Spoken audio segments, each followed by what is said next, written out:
دوستوں، پچھلے کچھ عرصے سے دنیا کا نقشہ دیکھیں تو ایسا لگتا ہے جیسے ایران نے پوری دنیا کو پار لگا دیا ہے۔ وہ ملک جسے کبھی لوگ غریب اور بیک ورڈ سمجھ کر نظر انداز کر دیتے تھے، آج اس نے بڑے بڑے سرماؤں کی نیندیں حرام کر دی ہیں۔ حالات کچھ ایسے ہیں کہ امریکہ اور اسرائیل جب بھی ایران کی طرف دیکھتے ہیں تو انہیں ایسا لگتا ہے جیسے انہوں نے شہد کی مکھیوں کے چتے میں ہاتھ ڈال دیا ہے۔ آج ہم اس مسئلے کو حل کریں گے کہ آخر ایران نے یہ سب کیسے کیا۔ ایران کی اصل پاور ان کا نظریہ ہے۔ یہ وہ لوگ ہیں جو کربلا کی تاریخ سے سبق سیکھ کر آئے ہیں۔ ان کا سیدھا سا اصول ہے، جھکنا نہیں چاہے سب کوئی ختم ہو جائے۔ جہاں دنیا کے باقی ملک مصلحت کی چادر اوڑھ کر سوئے رہتے ہیں، وہاں پر ایرانیوں کا خون جوش مارتا رہتا ہے۔ ان کی قیادت نے اپنی قوم کو وہ گھٹی پلائی ہے کہ اب انہیں کسی سپر پاور کا ڈر نہیں لگتا۔ سچ تو یہ ہے کہ جس قوم کے پاس کھونے کو کچھ نہ ہو، اس سے ٹکرانا خودکشی کے برابر ہوتا ہے، اور ایران نے یہ بات سب کو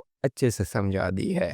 اب ذرا بات ہو جائے ان کے کھلونوں کی، میرا مطلب ہے میزائلوں کی۔ ایران نے پابندیوں کے دور میں ایسے میزائل بنا لیے ہیں کہ دشمن کا ریڈار بھی پریشان ہو جائے کہ بھائی یہ آ کہاں سے رہے ہیں۔ خاص طور پر ان کے شاید ڈرون تو ایسے جیسے کہ غریب کا F-16 بن چکے ہیں۔ مزے کی بات یہ ہے کہ امریکہ کے لاکھوں ڈالر کے دفاعی سسٹم کو ایران کا چند ہزار ڈالر کا ڈرون ایسے چونا لگا جاتا ہے جیسے محلے کے بچے کسی کی گھنٹی بجا کر بھاگ جاتے ہیں۔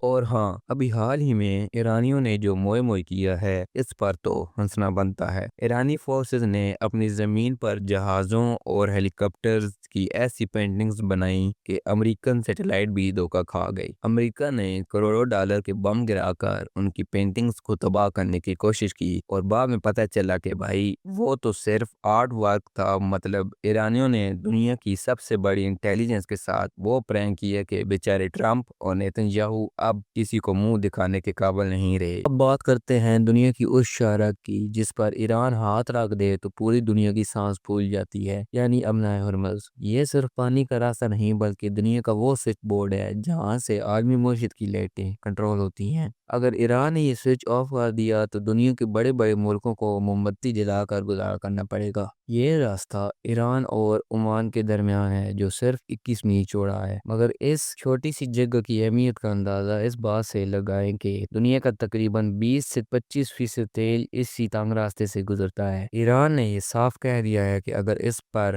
حملے بند نہ ہوئے تو وہ اس راستے کو مکمل بلاک کر دیں گے۔ اگر ایسا ہوا تو پیٹرول کی قیمتیں اتنی بڑھ جائیں گی کہ لوگ گاڑیوں کے بجائے گدھا گاڑیوں پر نظر آئیں گے۔ لوگ کہہ رہے ہیں کہ اگر ابنائے ہرمز بند رہا تو اگلے سال تک لڑکا اپنی منگیتر کو سونے کے انگوٹھے نہیں بلکہ 5 لیٹر پیٹرول گفٹ کرے گا، اور لڑکی خوشی سے پاگل ہو جائے گی۔